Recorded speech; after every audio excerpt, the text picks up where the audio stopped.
I tend to think, yeah, these younger players who play a lot of games online and such too have a pretty developed decision-making process. But yeah, there might be an occasional miss a bit more often. I'll redouble on this over and over, but it is hard to play on a stream. Now, both of these kids have won the school Scrabble Championship, which is live streamed every year. So I think they're no strangers to it. But knowing you're on a stream at a nationals, it is tough. Now, this turn is not tough for Knox. Once again, we see a turn 1 Q. And this time it does come with an A and a T and no other vowels. Caught is absolutely standard. I think every single person here at this tournament would open with exactly that play, and that's what we see from Knox. So 24-0 in his favor, and Leo's drawn into Inspire. So he'll be coming back with the bingo. There's bingo 1 of what is probably going to be several more bingos in this game. Spinier is the anagram. It's also going to fit underneath Caught. So Leo's going to sit there and figure out which one he wants to play, or if he wants to play behind Caught instead of underneath Caught. Yeah, so it will be interesting to monitor. I mean, so they don't score. So if you pluralize cot to make cots by playing Inspire or Spinier, those will be a bit more open plays than going underneath and making QI as a word and other two-letter words too. Yeah, it's going to be up to Leo to decide, do I play the overlap or do I kind of make the right angle shape on this board? It looks like he is going with the underlap. I think that's a fine idea as well. You want to give your opponent fewer floaters to deal with. Every additional letter that floats out there for 8-letter word possibilities increases the odds that your opponent is going to bingo. So Inspire comes down. Spinier and Inspire in that spot both dangled the S, which is probably the scariest letter to dangle. But Spinier, I think, is what I would have gone with, just maybe to avoid some overlappy plays. But either one, I think, is totally fine in this situation. Yeah, it's I think the right idea though, or at least that's stylistically my leanings too. I know some people will sacrifice a few more points to play an open board just because they're more comfortable with that, but I think this is definitely the idea I would have executed. Yeah, this will be an interesting turn for Knox. Nothing's really standing out. I think probably the standard play is just Llama, L-A-M-A, on top of Inspire. Hit that triple word, hold A-R-T, keep your rack flexible. But because of the placement of Inspire, I think whatever hook comes down first, whether we back hook Inspire or hit Caught into Cots, that's going to do a lot to dictate the shape and the flow of the rest of this game. If we see an inspired play where the D comes down and then we play downward from that, I think this board could get very closed very fast. But if we see something else instead, different things will happen. So Alma is just an anagram of Llama that accomplishes the same thing, and that's what Knox is going to go with here to fight back and try to catch up after Leo's first turn bingo. Yeah, it's an interesting idea. If you're deciding between Alma and Llama and you're sure of both words, you have to think about how many words are there that end in A versus how many words are there that end in L that are 8-letter words and also start with A and start with L as 8-letter words, because those are the ways a player can get a bingo and extend it to the triple. So he must have thought, if he was choosing between those two, probably Alma is a bit better for fewer 8-letter word high point plays. One other thing also is Alma, I don't think takes a back R, but Llama does. So that could have been another thing he was thinking about. Alma was a clutch decision over Llama because Leo no longer has fumarole back, or fumarole. I don't know how to say that word, but wow, that is clutch decision making. Leo is going to flex his word knowledge a little bit. I mean, femoral is a medical word, pertaining to the femur or whatever, but he's going to play a lot of, Okay, he's pulling it all back now. I think he went for femoral and maybe noticed the possibility of femoral and it's like, hey, I might have a bingo here, actually. Let me, or maybe he's doubting the spelling of it. Femur, the bone, spelled with the U like that, but femoral, when you make it the adjectival form, has to switch over to the O. And it looks like he might be trying it with a U now, which, as Matt said, it is femoral with an M. or sorry, with an O, not a U, is the valid play. So he's going and he's picking tiles. So I think Knox has just accepted it. I guess Although Knox has, yeah. we'll see, I guess, if he mixes the tiles. I forget all of the rules at this point. If you're allowed to draw, it The looks like play he's mixed. stands. So, yeah. So better equity play.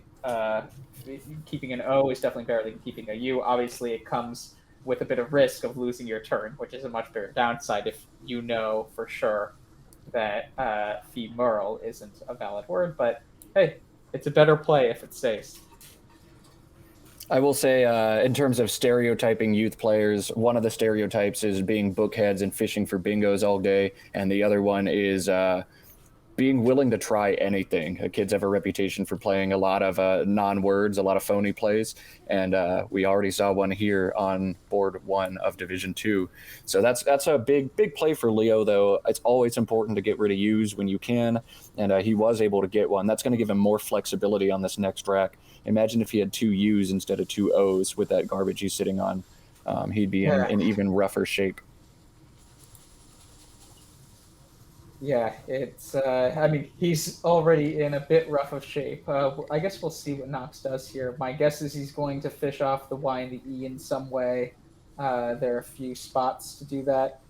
He might be shuffling his tiles a bit first, maybe even looking for nines if he doesn't see any eights. But yeah, I think he's going to be looking at Yi or Yen, possibly. I think either to the triple word score, paralleling to make F, EF. Yeah, I would expect to see Yi and EF. I think that is a standard play. AE is just such a solid leave. You do want to be a little bit concerned about what opportunities you're actually going to have to play a bingo if you draw it, because this board is not the most conducive to bingos into AENRT. You're going to want an S for extra flexibility to pluralize a cot. But we'll see what he's able to get. I think we're definitely going to see just a YE fish in some capacity here, though. Yeah.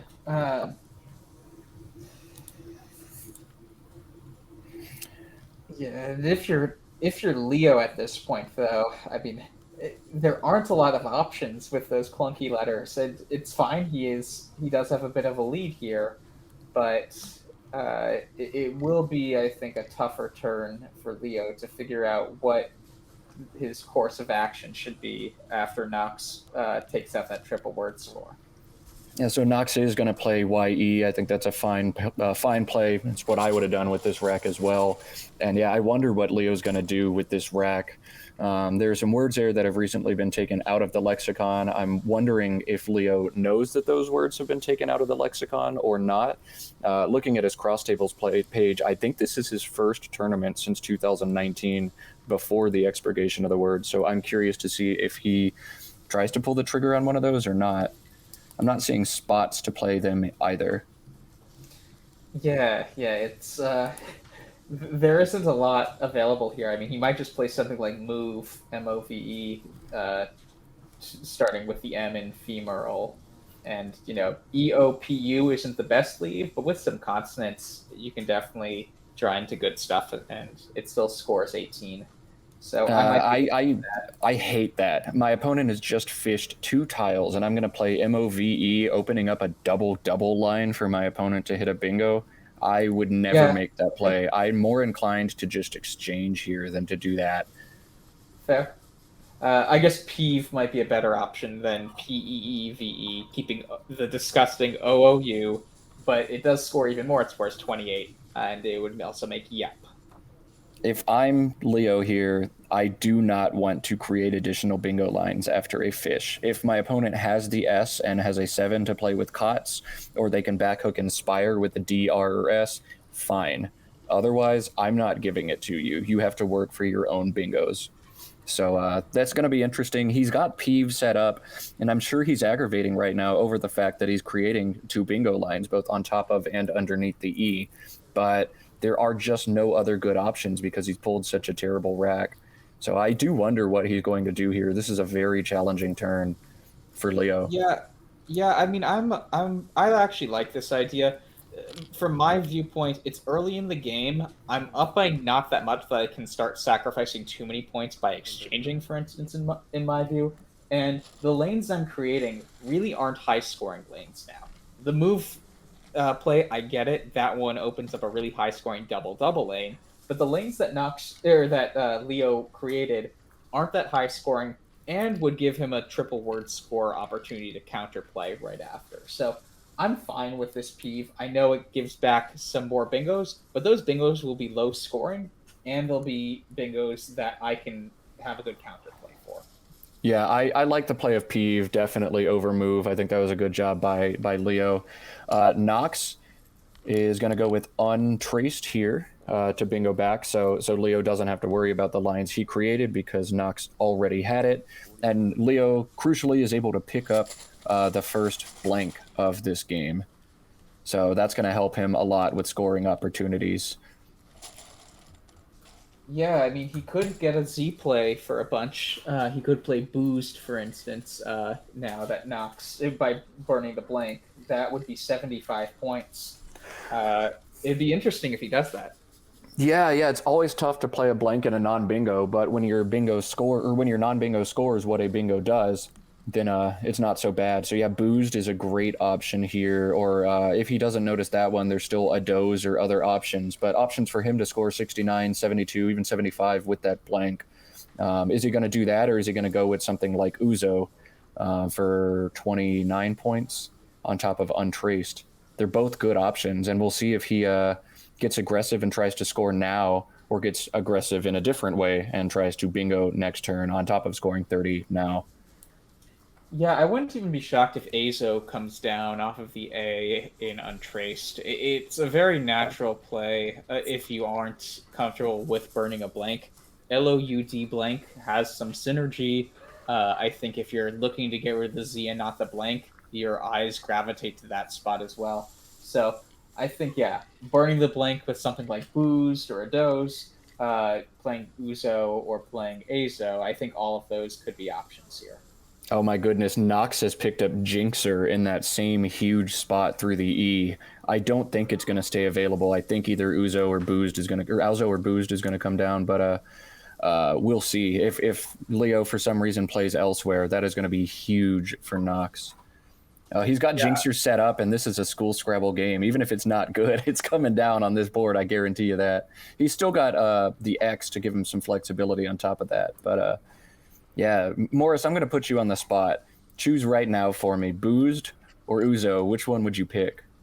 oh, I would play Boost, I think. I'm I'm winning, right? Or I guess so. I haven't updated the scores in a sec. Sorry Yeah, we'll about get that. these scores updated in just a moment. And yeah, I just think you have to play Boozed here. It is so many points. It addresses so many lines, and it helps you stay on top of your lead. Yeah. So yeah, I take back the lead for a bunch, and after Boost, like I guess X is a possibility. EX underneath the R and A and untraced. But aside from that, my opponent needs to bingo to come back. There aren't really any big spots. Whereas that play that played of untraced, I mean, it's a lot gutsier than underact in the same spot, and yeah, it definitely. I would just immediately take that spot out entirely. No half measure. Leo definitely has a lot to think about here. It looks like he's leaning in into the Uzo camp a little bit, which I think is fine. It's going to work out for him if he's able to pick up another bingo next turn. But if he's not, I think he might come back and regret this. It looks like he does now have Boozed set up as well. He initially set up Booze and then put the D behind it, maybe having some doubts about whether that's a word or not. I know on stream I second guess everything, and you can see he's moved the D back away from the rest of his tiles. Yeah, I also feel like there are some words that you hear more as an adult than as a non-adult. Uh, right? Like, I feel like I've heard the term "boozed up" before, but I'm not sure I would have heard that by a certain age. So Booze is going to come down. He's going to retain the D, and Booze also does take the back R, so that may come up later on in this game as well. But we can see now, I think Leo would have played the D if he were sure enough of that word. So he's going to have to think about later on: do I give that a shot, or do I forego it? Yeah, and if you're Nox here, I mean, that always is a bit of a heartbreaker to see your big play be blocked. Now, to be fair, Jinxer could have been challenged off, so maybe he was saved there in some ways. So Nox now has a Raj and Boozer. That is a scary play to make because of the back hook on Raj. It takes a back A, which Leo is sitting on, though Nox doesn't know that. He's also got the X to try to set up possibilities for scoring down the road. He definitely can't be happy to see what he wanted to play in Jinxer get blocked, even though we know on stream that that is not a word, and has to kind of reset all of his heuristics here and figure out what he wants to do. He's got Raj set up now, and that just scores so well that I think you have to make it independent of what it does to the board. He's also losing, so you have to lean in and embrace that randomness and that volatility a little bit with a play like Raj in this situation. So I'd be very surprised if he plays anything but that, and Yeah. we'll see what Leo does in response. I think Rax is also an option there, but keep in mind, from Nox's perspective, the other big spot on the board is for the X. He needs an E with it to play X and also make Axe and RE, or Ray, underneath the R and the A and Trace. Or untraced, excuse me. So, but if you want to be a bit more conservative and still score, Rax could be an option here. Aside from I'd prefer to retain the X, try to hit underneath untraced here. If I'm going to play underneath with like a Boozer play, I'm going to play Raj over Rax. If I'm winning by 60 instead, maybe that changes, but I'm not. Yeah, I think that's the right idea here. You need to you need to assume the best to some extent when you're down 60 points rather than assume the worst. If you're assuming the worst, you're already down 60 points. I mean, you're not going to win. Definitely a tough choice for Knox. You know, Raj definitely has some deficits as a play, but it's just one that you're going to have to make. Sometimes you have to make plays you don't like just because that's all your letters let you do, and that's what we see here. Yeah. In the meantime, Leo has dually set up. Nice little word. I'm not. I guess he could maybe play Ted and dually, and that would really open the board a bunch. So we'll see in these next two turns. And actually, if Nox does play Raj, dually could come down. So it would be. Leo would have a decent counter play to Raj. Dooley would also come down, not with Ted, but with Inspired. That would be the Oh, higher nice, nice, score, though it nice. would throw this board open. It's something you got to do with that rack, with other options unavailable. Actually, I would play Boozed and Davy 100% of the time as Leo if it were my turn, but it looks like Raj is coming down. We've already seen Leo has seen that word dually, and I think now dually and Raja is going to come down. I'd be surprised if we don't see that in the next 20 seconds or so. Yeah, I mean, we'll see. So it looks like Nox is just drawing tiles right away. I was wondering if Leo was going to hold, given that he was unsure of the D hook to booze, but he accepts and will likely play dually if he's sure of it. I guess I should say.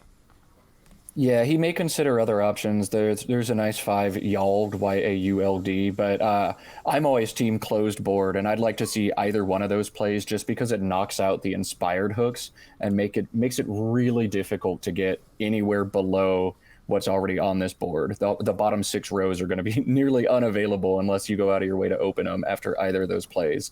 I love a good closed board. I'm excited to see that. Let's get our score widget updated after Raj, and we'll talk about Leo's play after that.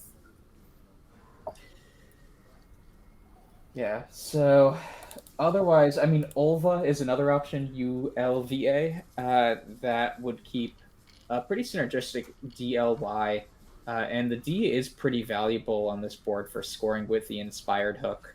So yeah, I think He's probably drawn at this point to the A hook on Raj. We also see Davy set up on his rack, which is, I think, his high scoring play, actually. But ULL isn't quite as opportune for scoring your next turn.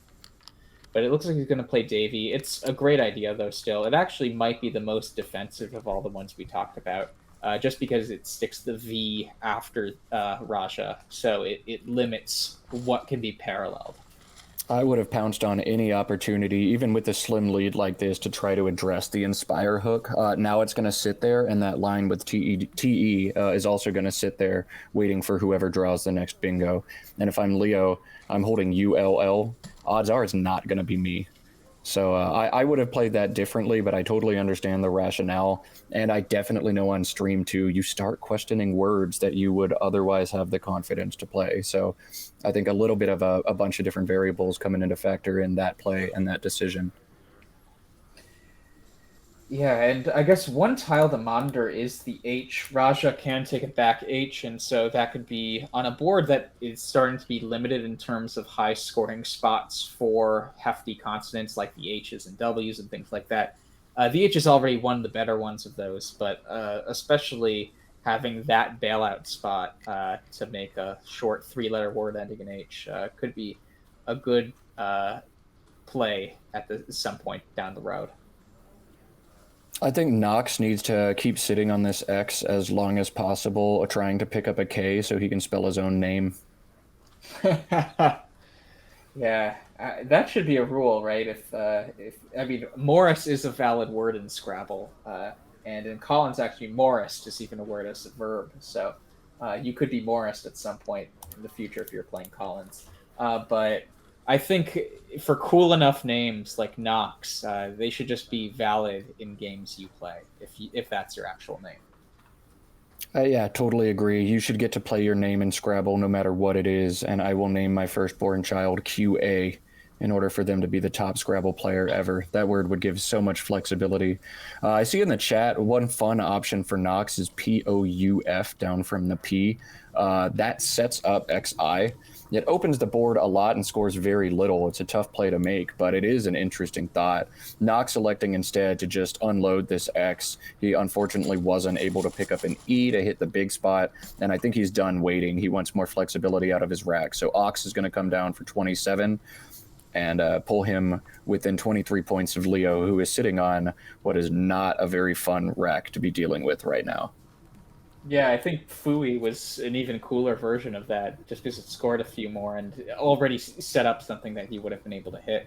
But yeah, Ox, perfectly good idea as well. All right, so Leo's not got a fun rack right now. It looks like he's going to play Swill down from that S. He's going to open this board wide up, but sometimes when your rack is really bad, you've got to do that, even if you are ahead. So that's what he does. Initially for Knox, you can play like Foible through that L for some points. Biofuel doesn't quite work, but that'd be a great way to work out of that rack. Bluefin, very nice. He sees it almost instantly. That's going to double that F. That's going to score a lot. Probably not super thrilled about holding on to Justin O, but that is a good way to score a lot of points out of this rack. What do you see, Morris?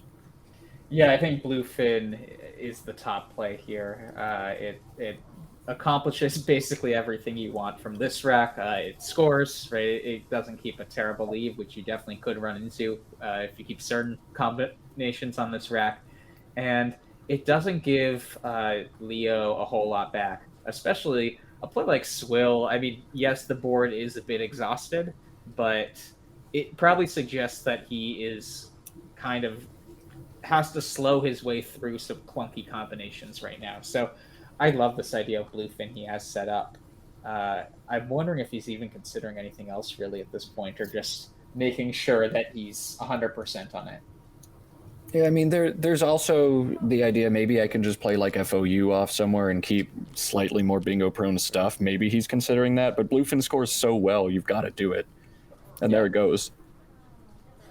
Yeah, and that does take care of the inspired hook also. So I'm guessing you're a fan of that aspect as well, Matt. No, not really. There's still so many bingo lines open. Whenever I play young people, I don't give them bingo lines, or I'll give them one that scores like 56, 58 points, and then just watch them fish for it for 6 turns.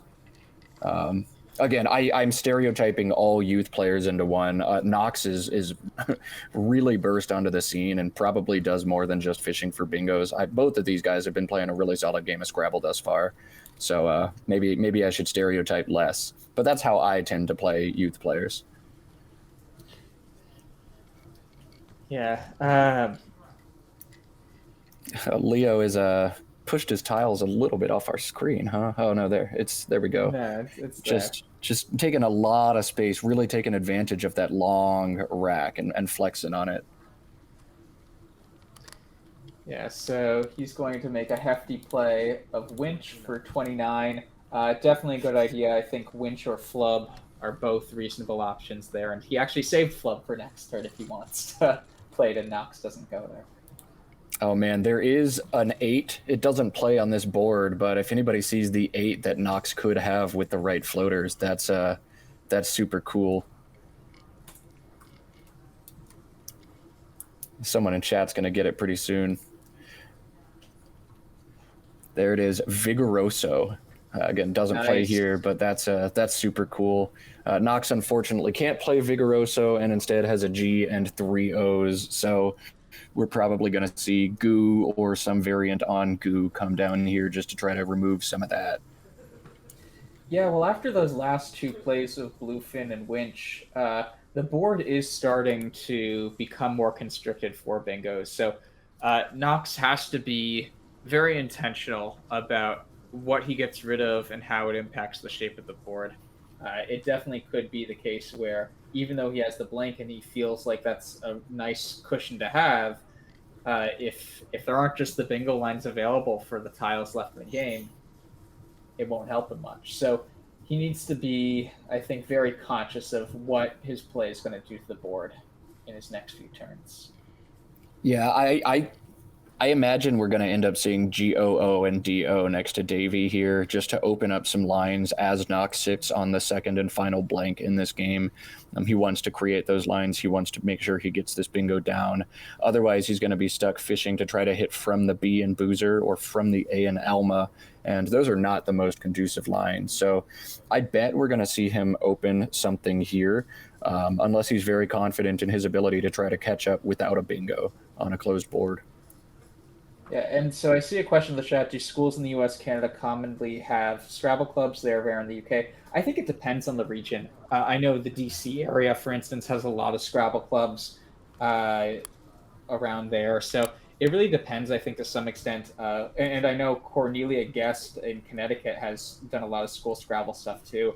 So, yeah, I think there's definitely certain pockets with a lot of school Scrabble access, but it's in pockets. It really depends on if you have a dedicated volunteer or two. And I think as we continue building out the Scrabble scene, hopefully we'll have more and more people volunteer. I coached a school Scrabble team a few years ago in the Boston area when I lived there, and they were a lot of fun.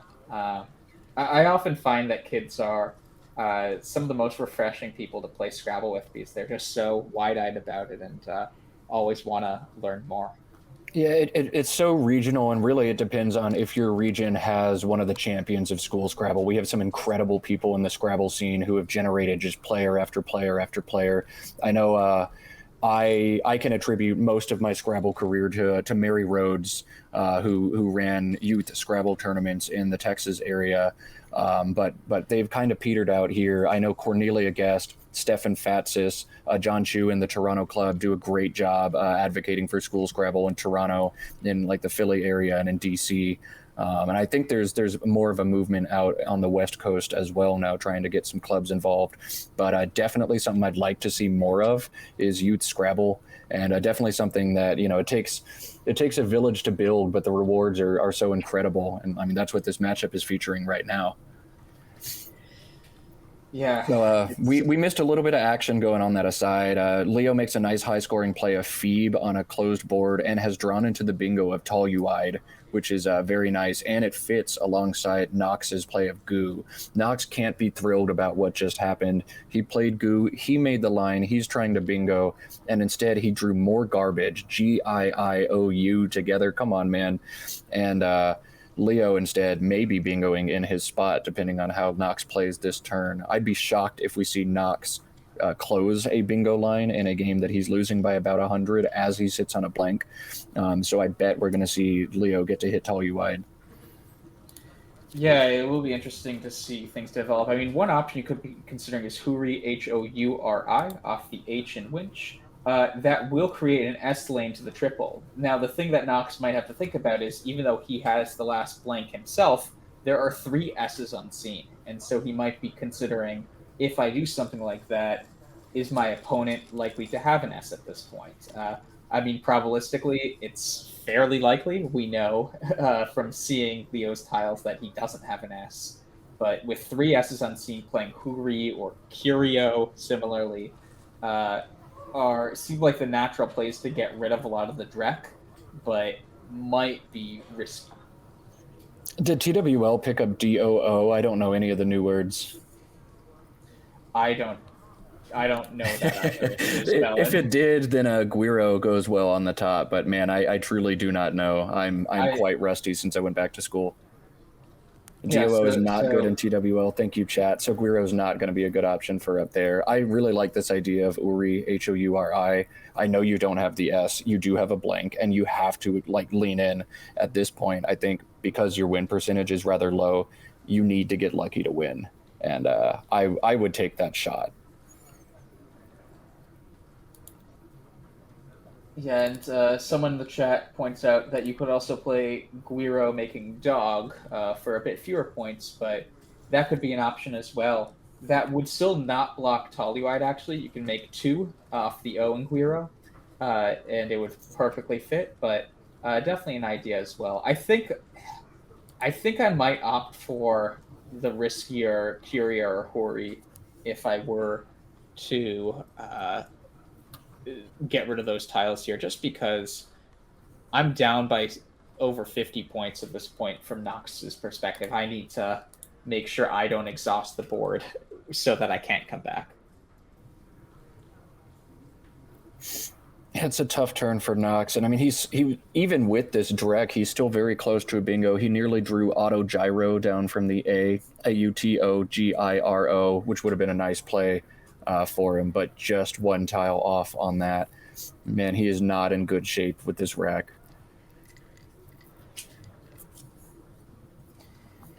Yeah, the chat keeps talking about Oliguria and Oliguric. We actually saw Will Anderson yesterday have to decide between those, but it looks like he has opted for Huri here. So he is going on the riskier route. This will be helpful for him because Leo will get his bingo down, and Knox will hopefully be able to cash in on the high point spot he created for himself. Absolutely. I love that play from Knox. Really, really good stuff. And as I mentioned coming into this game, expect these kids to be in Division One very soon and expect the caliber of play we see from this game to be very close to that of what we've seen from some Division One players thus far. Knox has drawn into Egotist and Uris. So he does have that opportunity. There are no sevens that end in an S that I see in this rack. So he may also consider bettings from the B and Boozer, although that is one where it's like I could totally see that being a word, but those INGS words are so interesting, and it seems rather arbitrary which are and are not valid in Scrabble. So we'll see. He'll go with egotist or bettings here, and if I'm wagering correctly, and I'm curious to see what that's going to lead to later on in this game. He's down 100 points, so neither bingo will catch him up. And it does look like Leo was able to draw a pretty solid rack out of this, but pretty balanced rack at least. But I don't see bingos for him. Yeah, and the chat points out that Hag Rides is available as well. And so Knox would have to Hag Rides for Leo through the A and Alma. It's sometimes hard to see those, not because Hagrides is necessarily a tough word to see, but because the A is sort of obstructed there. You don't always think, oh, I could extend the A to be in second position rather than first position. Uh, Knox could even play agitates here. It's the same amount of points as beddings, and that is a more common word.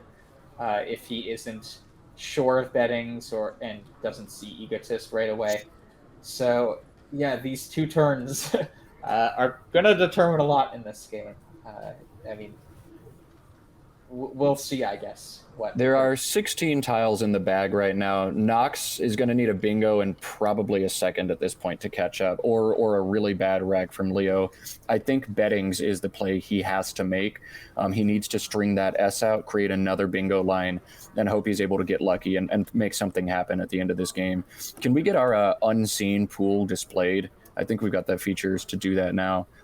It looks like Nox is going with beddings. I totally agree. I think this is a thing to do. It's better than agitate, probably better than egotists as well in terms of helping him win this game. We'll see if Leo's able to see hag rides as a counterplay. Leo may also hold this play. I wouldn't be surprised to see that at all, just because those ing words so seldom take an S in TWL. This is a 347? Yes, 373. Chat pointing out that Nox circled the blank before making his play. Yeah, that is what I do as well. I am team circle the blank right away. I know it drives some people nuts. I don't understand why. But because it drives them nuts, I will keep doing it infinitely. As long as I can make Cesar upset, I will continue to do things. Yeah, I know some people get annoyed when someone circles the blank first, then pauses and it crosses that out and circles a different letter because it feels like it's almost taunting at that point. Yeah, of course, man. I'm about to bingo on you, of course. Just kidding. I'm totally kidding. The reason I do it is because I've made mistakes circling a blank before, so I'm going to do it while it is fresh in my head. You are allowed to do it either way according to the rule book, and I'm going to do it in a way that gives me the fewest mistakes. I would also rather know, if I'm playing someone, I would prefer you circle the blank first. I want to know I'm getting bingoed on. Don't set down 3 tiles and then a 4th and then a 5th. Just do it. Just get it over with. Rip off the Band-Aid. Yeah, and it seems like Leo, turning back to the game, is not seeing hag rides. He is seeing the hefty dish and Hoories. If you don't see the play of hag rides, I think this is just as good of an option as anything.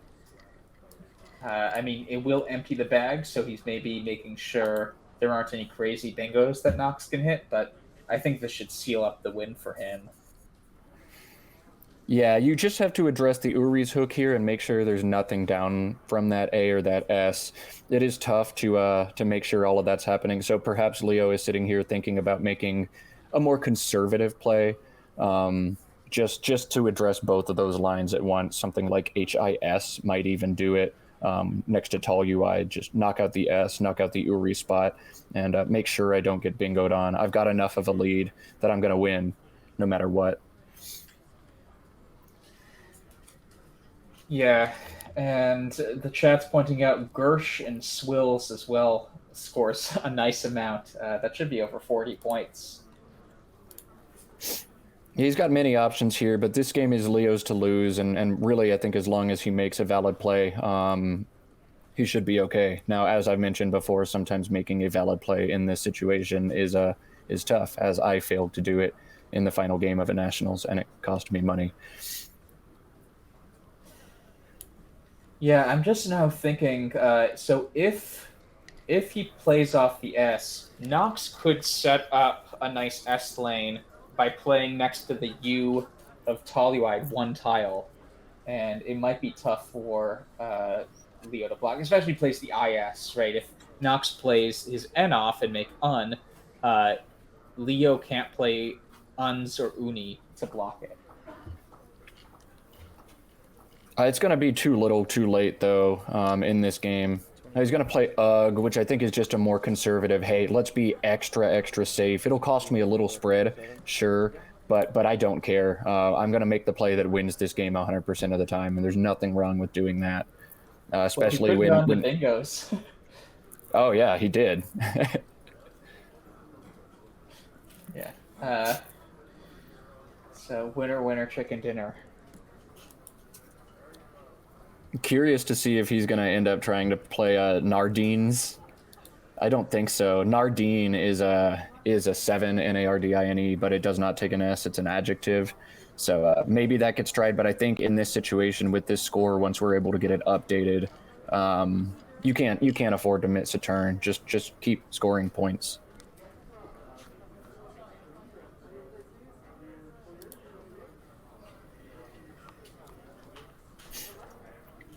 This is more or less going to do it. We are going to turn back to the action in Division 1 after this. The next matchup, I'm being told, is going to be two Canadians playing against each other. Jackson Smiley, coming off his big victory at the Word Cup and his $10,000 first prize, versus Robin Pollock Daniel, who's been a top expert for a long time, and she's made some really incredible plays over her career. So I'm very excited to get to watch that one.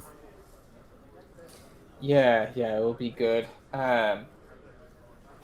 It's it will be interesting to see. I guess some players that I mean, Jackson plays really creatively. I think Robin also can as well. So I'm always intrigued when seeing players that just have interesting styles come to board one and get to show us how they approach the game.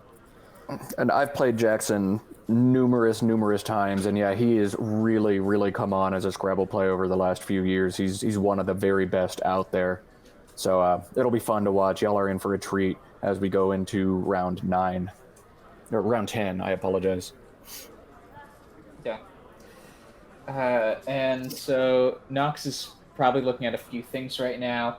I mean, one thing to monitor is if Leo tries Nardines, I think Knox could win.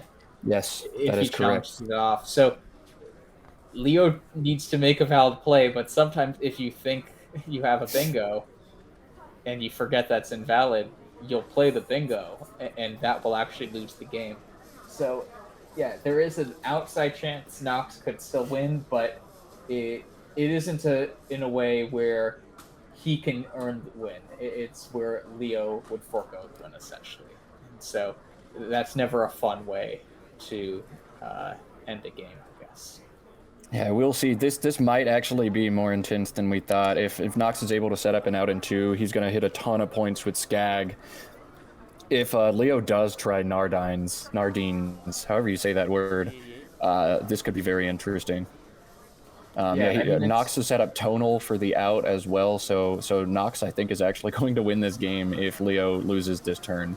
Leo needs to make a valid play to win, but with that bingo there in a tournament where spread matters, I don't think he's going to try it, but he's got some thinking to do. Yeah, Skag was a really nice find. OK has been one of the most recent 2-letter word additions, and I don't always remember that hook right away. It doesn't look natural to me for whatever reason. So, yeah, Skag, really great find.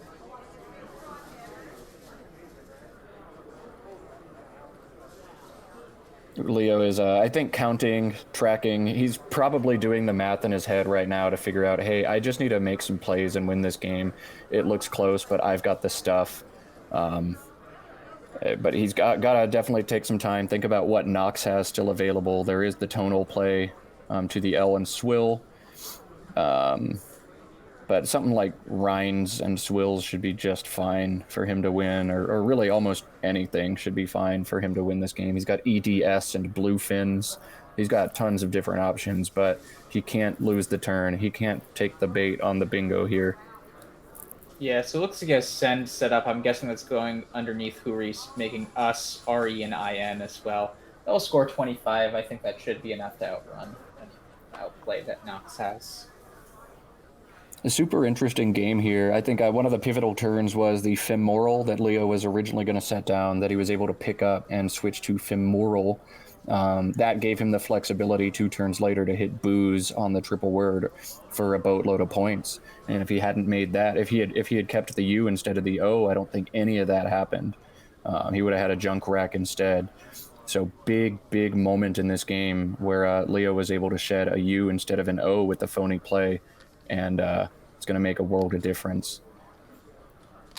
Leo is making a valid move. He's passing on Nardines, wisely so. He's going to play Wise underneath Inspire for a truckload of points, and that should be it for the game. He does leave in RD, so Nox doesn't have the flexibility, I think, to play for a stick or anything like that.